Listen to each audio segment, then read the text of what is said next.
Hi friends, welcome to BSK education channel. Friends, ఈ వీడియోలో నిరుద్యోగులకు ఒక మంచి శుభవార్త చెప్పుకోవచ్చు. కేవలం 10వ తరగతి విద్యార్థులతో ఎస్ఎస్సి స్టాఫ్ సెలక్షన్ కమిషన్ తరఫు నుంచి జీడీ కానిస్టేబుల్ పోస్టుల భర్తీగాను దాదాపు 60,000 నుంచి 70,000 పోస్టుల భర్తీగాను వచ్చే నెల అనగా మార్చిలో ఒక భారీ నోటిఫికేషన్ విడుదల కానుంది. సో ఆ నోటిఫికేషన్ సంబంధించి ఒక అఫీషియల్ అప్డేట్ వివరాలను వీడియోలో చూద్దాం. మీలో అయితే మన ఛానల్ మొదటిగా విజిట్ చేస్తున్నారో ఛానల్ని సబ్స్క్రైబ్ చేయడం ద్వారా మన ఛానల్లో ఎప్పుడు చేసే ఇంపార్టెంట్ అప్డేట్స్ని మిస్ కాకుండా ఉంటారు. సో అప్డేట్ వివరాలు వెళ్ళినట్లయితే స్టాఫ్ సెలక్షన్ కమిషన్ తరఫు నుంచి జీడీ కానిస్టేబుల్ పోస్టుల భర్తీగాను వచ్చే నెల అనగా మార్చి 25th రోజున అఫీషియల్ నోటిఫికేషన్ విడుదల కానుంది. సో ఈ నోటిఫికేషన్ ద్వారా CRPF, NIA, secretarial security force మరియు రైఫిల్ ఇన్ అస్సాం రైఫిల్స్ సంబంధించి కానిస్టేబుల్ నియామకం చేపడుతున్నారు. కేవలం 10వ తరగతి పాస్ అయిన మేల్ అండ్ ఫీమేల్ క్యాండిడేట్స్ ఎవరైనా అప్లై చేసుకోవచ్చు. సో మే 10th నుంచి ఆన్లైన్ రిజిస్ట్రేషన్ అయితే ప్రారంభం కానుంది. ఆగస్టు 2 నుంచి 25th వరకు ఆన్లైన్లో కంప్యూటర్ బేస్డ్ ఎగ్జామినేషన్ అయితే కండక్ట్ చేయనున్నారు. సో దీనికి సంబంధించి అఫీషియల్ అప్డేట్ కూడా ఎస్ఎస్సి నుంచి రావడం జరిగింది. సెప్టెంబర్ 22, 2020 రోజున ఈ విధంగా అఫీషియల్గా ఎస్ఎస్సి తరపు నుంచి నోటీస్ని విడుదల చేశారు. సో ఇక్కడ 20 పాయింట్స్ చూసినట్లయితే కానిస్టేబుల్ జీడీ, CAPF, NIA, SSF and rifles జీడీ సంబంధించి అస్సాం రైఫిల్స్ ఎగ్జామినేషన్ 2020 గాను నోటిఫికేషన్ వచ్చేసి మార్చి 25, 2021 రోజున రిలీజ్ చేయనున్నట్లు. సో దీనికి సంబంధించి రిజిస్ట్రేషన్ క్లోజింగ్ డేట్ వచ్చేసి మే 10th వరకు ఆన్లైన్లో అప్లికేషన్ చేసుకోవడానికి అవకాశాన్ని కల్పించనున్నట్లు. మరియు నోటిఫికేషన్కి అప్లై చేసుకున్న వారికి కంప్యూటర్ బేస్డ్ ఎగ్జామినేషన్ వచ్చేసి ఆగస్టు 2, 2021 నుంచి ఆగస్టు 25th వరకు కంప్యూటర్ బేస్డ్ ఎగ్జామినేషన్ను కండక్ట్ చేసే విధంగా ప్లాన్ చేస్తున్నట్లు ఎస్ఎస్సి తరపు నుంచి అఫీషియల్ నోటీస్ అయితే రావడం జరిగింది. సో ఒకసారి ప్రీవియస్ నోటిఫికేషన్ ప్రకారం ఎగ్జామినేషన్ ప్యాటర్న్ మరియు selection process, physical efficiency test ఏ విధంగా ఉంటాయి, మరియు ఎగ్జామినేషన్ సెంటర్స్, సిలబస్ వివరాలు చూసినట్లయితే సో ఒకసారి 2018లో వచ్చిన నోటిఫికేషన్ ప్రకారం చూసినట్లయితే సో ఈ SSC GD constable post select అయిన వారికి శాలరీ వచ్చేసి 21,700 నుంచి 69,100 వరకు పే స్కేల్ అనేది ఉండడం జరుగుతుంది. సో 2018లో దాదాపు 54,953 వేకెన్సీస్గా నోటిఫికేషన్ విడుదల చేశారు. సో ఇప్పుడు రానున్న 2021లో విడుదలైన నోటిఫికేషన్లో దాదాపు 60,000 నుంచి 70,000 వరకు ఈ జీడీ కానిస్టేబుల్ పోస్టుల భర్తీ కానీ దేశవ్యాప్తంగా వేకెన్సీస్ గాను నోటిఫికేషన్ను విడుదల చేయనున్నట్లు సమాచారం. సో వీటికి సంబంధించి ఏజ్ లిమిట్ వివరాలు చూసినట్లయితే 18 years నుంచి 23 years లోపున వారు అప్లై చేసుకోవచ్చు. మరియు గవర్నమెంట్ రూల్స్ ప్రకారం ఎస్సీ, ఎస్టీ, ఓబీసీ వారికి ఏజ్ రిలాక్సేషన్ అనేది వర్తిస్తుంది.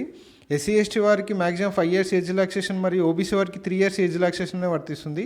సో అభ్యర్థులు గమనించి అప్లై చేసుకోవాల్సి ఉంది. సో ఎడ్యుకేషనల్ క్వాలిఫికేషన్లో భాగంగా చూసినట్లయితే కేవలం 10వ తరగతి పాస్ అయిన మేల్ అండ్ ఫీమేల్ క్యాండిడేట్స్ ఎవరైనా అప్లై చేసుకోవచ్చు. సో ఇది ఆన్లైన్ ద్వారా మాత్రం అప్లై చేసుకోవాల్సి ఉంది. అప్లికేషన్ ఫీజులో భాగంగా చూసినట్లయితే 100 rupees అనేది పే చేయాల్సి ఉంది. అదే ఎస్సీ, ఎస్టీ, ఎక్స్ సర్వీస్మెన్ మరియు ఉమెన్ క్యాండిడేట్స్ అయితే ఎటువంటి ఫీ అయితే పే చేయని అవసరం లేదు. వీరు డైరెక్ట్ ఆన్లైన్లో రిజిస్ట్రేషన్ చేసుకుంటే సరిపోతుంది. మరి అలాగే చాలామంది క్యాండిడేట్స్కి ఎగ్జామినేషన్ సెంటర్స్పై డౌట్స్ ఉంటాయి. ఏపీ అండ్ తెలంగాణ క్యాండిడేట్స్ కోసం ఎగ్జామినేషన్ సెంటర్ చూసినట్లయితే ఏపీ క్యాండిడేట్స్ కోసం గుంటూరు, కర్నూలు, రాజమండ్రి, తిరుపతి, వైజాగ్, విజయవాడ లాంటి ఏరియాల్లో ఎగ్జామినేషన్ సెంటర్స్ అయితే కండక్ట్ చేయనున్నారు. అదే తెలంగాణ క్యాండిడేట్స్ కోసం అయితే హైదరాబాద్, నిజామాబాద్, వరంగల్ లాంటి ఏరియాలో ఎగ్జామినేషన్ సెంటర్స్ గాను ఈ కంప్యూటర్ బేస్డ్ ఎగ్జామినేషన్ను కండక్ట్ చేయనున్నారు. సో ఒకసారి ఎగ్జామినేషన్ ప్యాటర్న్లో భాగంగా చూసినట్లయితే మొదటగా అప్లికేషన్ చేసుకున్న వారికి కంప్యూటర్ బేస్డ్ ఎగ్జామినేషన్ కండక్ట్ చేస్తారు. సో అందులో objective type multiple choice questions అయితే రానున్నాయి.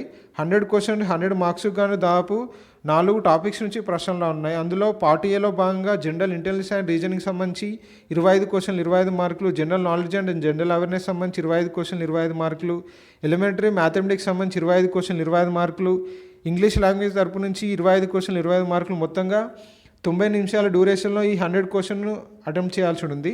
మొత్తంగా objective type multiple choice questions కానీ ఎగ్జామినేషన్ కండక్ట్ ఉన్నారు. సో ఈ ఎగ్జామినేషన్ పేపర్ వచ్చేసి కేవలం ఇంగ్లీష్ అండ్ హిందీ లాంగ్వేజ్లో మాత్రమే వస్తుంది. సో ఎగ్జామినేషన్ సంబంధించి సిలబస్ చూసినట్లయితే జనరల్ ఇంటెలిజెన్స్ అండ్ రీజనింగ్ మరియు general knowledge and general awareness మరియు ఎలిమెంటరీ మ్యాథమెటిక్స్, ఇంగ్లీష్ లాంగ్వేజ్ సంబంధించి ఈ విధంగా 10వ తరగతి స్థాయిలో సిలబస్ తరపు నుంచి ప్రశ్నలు అయితే రానున్నాయి. సో బేసిక్ క్వశ్చన్లు మాత్రమే రానున్నాయి. కేవలం 10వ తరగతి విద్యార్థి కావున బేసిక్ లెవెల్ క్వశ్చన్స్ మాత్రమే రానున్నాయి. సో వీటికి సంబంధించి ఎవరైతే రిటర్న్ ఎగ్జామినేషన్ క్వాలిఫై అవుతారో షార్ట్ లిస్ట్ అయిన వారికి next physical efficiency test conduct చేయడం జరుగుతుంది. ఫిజికల్ ఎఫిషియన్సీ టెస్ట్కి సంబంధించి అడ్మిట్ కార్డ్స్ని ప్రొవైడ్ చేయడం జరుగుతుంది.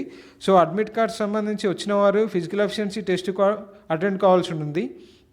ఫిజికల్ ఎఫిషియన్సీ టెస్ట్లో భాగంగా మేల్ క్యాండిడేట్స్ అయితే 5 కిలోమీటర్స్ని 24 మినిట్స్లో రన్ చేయాలి. అదే ఫిమేల్ క్యాండిడేట్స్ అయితే 1.6 కిలోమీటర్ను 8.5 మినిట్స్లో రన్ చేయాల్సి ఉంది. అదే లడాక్ రీజియన్ క్యాండిడేట్స్ అయితే మేల్ క్యాండిడేట్స్ అయితే 6.5 మినిట్స్లో 1 మైల్ దూరాన్ని రన్ చేయాల్సి ఉంటుంది. అదే ఫిమేల్ క్యాండిడేట్స్ అయితే 800 మీటర్స్ను 4 మినిట్స్లో రన్ చేయాల్సి ఉంది. సో నెక్స్ట్ ఎవరైతే ఫిజికల్ ఎఫిషియన్సీ టెస్ట్ క్వాలిఫై అవుతారో వారికి ఫిజికల్ స్టాండర్డ్ టెస్ట్ అయితే కండక్ట్ చేస్తారో అందులో జనరల్ ఓబీసీ ఎస్సీ క్యాండిడేట్స్ అయితే మేల్ క్యాండిడేట్స్కు 170 సెంటీమీటర్స్ ఉండాల్సి ఉంటుంది హైటు. అదే ఫిమేల్ క్యాండిడేట్స్ అయితే general SC OBC candidates female candidates అయితే 150 సెంటీమీటర్స్ హైట్ ఉండాల్సి ఉంది. సో ఏజ్ రిలాక్సేషన్లో దీనికి సంబంధించి హైట్ రిలాక్సేషన్లో భాగంగా చూసినట్లయితే సో ఎవరైతే ఎస్టీ క్యాండిడేట్స్ ఉంటారో వారికి మేల్ క్యాండిడేట్స్లో భాగంగా 162.5 సెంటీమీటర్స్ ఉండాలి height.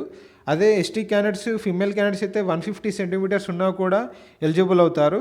So next chest expansion వచ్చేసి మేల్ క్యాండిడేట్స్కు 80 సెంటీమీటర్స్ ఉండాలి. మరి అలాగే వారు బ్రీతింగ్ చేసినప్పుడు 5 సెంటీమీటర్స్ అనేది ఎక్స్పాండ్ కావాల్సి ఉంది. అదే ఎస్టీ క్యాండిడేట్స్ అయితే మామూలుగా 76 సెంటీమీటర్స్ ఉండాలి. వారు బ్రీతింగ్ తీసుకున్నప్పుడు 5 సెంటీమీటర్స్ అనేది పెరగాల్సి ఉంది. సో ఈ విధంగా చెస్ట్ అనేది ఉండాల్సి ఉండేది మెజర్మెంట్ టైంలో. సో నెక్స్ట్ మరికొన్ని వివరాల్లో భాగంగా చూసినట్లయితే ఐ సైట్ సంబంధించి క్లారిటీగా ఉండాల్సి ఉంది. సో ఇంపార్టెంట్ డాక్యుమెంట్స్లో భాగంగా మీ డీటెయిల్స్ను ఫిల్ చేయాల్సి ఉంది రిజిస్ట్రేషన్ టైంలో. సో ఈ విధంగా ఎస్ఎస్సి తరపు నుంచి మోడ్ ఆఫ్ సెలక్షన్లో భాగంగా కంప్యూటర్ బేస్డ్ ఎగ్జామినేషన్లో వచ్చిన మార్కుల ఆధారంగా షార్ట్ లిస్ట్ చేసి ఫిజికల్ ఎఫిషియన్సీ టెస్ట్ కండక్ట్ చేసి ఫిజికల్ ఎఫిషియన్సీ టెస్ట్కు ఎవరైతే షార్ట్ లిస్ట్ అవుతారో క్వాలిఫై అయిన వారికి ఫైనల్గా మీకు రిటర్న్ ఎగ్జామినేషన్లో వచ్చిన మార్కుల ఆధారంగా మీ పోస్ట్ ప్రిఫరెన్స్ని బట్టి మోడ్ ఆఫ్ సెలెక్షన్ అనేది ఉంటుంది. సో సెలెక్ట్ అయిన వారికి ఫైనల్గా మెడికల్ ఎగ్జామినేషన్ అనేది కండక్ట్ చేసి దాని తర్వాత వెరిఫికేషన్ అనేది కండక్ట్ చేసి ఫైనల్ పోస్టింగ్ అనేది ఇవ్వడం జరుగుతుంది. సో రిటర్న్ ఎగ్జామినేషన్ తర్వాత మీకు ఒక్క పోస్టుకు 10 మంది చొప్పున షార్ట్ లిస్ట్ అనేది చేయడం జరుగుతుంది ఫిజికల్ ఎఫిషియన్సీ టెస్ట్కు. ఫిజికల్ ఎఫిషియన్సీ టెస్ట్లో ఎవరైతే క్వాలిఫై అవుతారో వారికి ఫైనల్గా మెడికల్ ఎగ్జామినేషన్ కండక్ట్ చేసి మీకు సర్టిఫికేట్ వెరిఫికేషన్ అనేది చేసి పోస్టింగ్ అనేది ఇవ్వడం జరుగుతుంది. సో ఫ్రెండ్స్, ఇది ఎస్ఎస్సి జీడీ తరపు నుంచి కేవలం 10వ తరగతి విద్యార్థితో నోటిఫికేషన్ వివరాలు. మీకేమైనా డౌట్ ఉంటే వీడియో కింద కామెంట్ చేయండి. మరికొన్ని ఇంపార్టెంట్ జాబ్ అప్డేట్స్ కోసం మన బీఎస్కే ఎడ్యుకేషన్ ఛానల్ ఫాలో కండి. Friends, thank you for watching.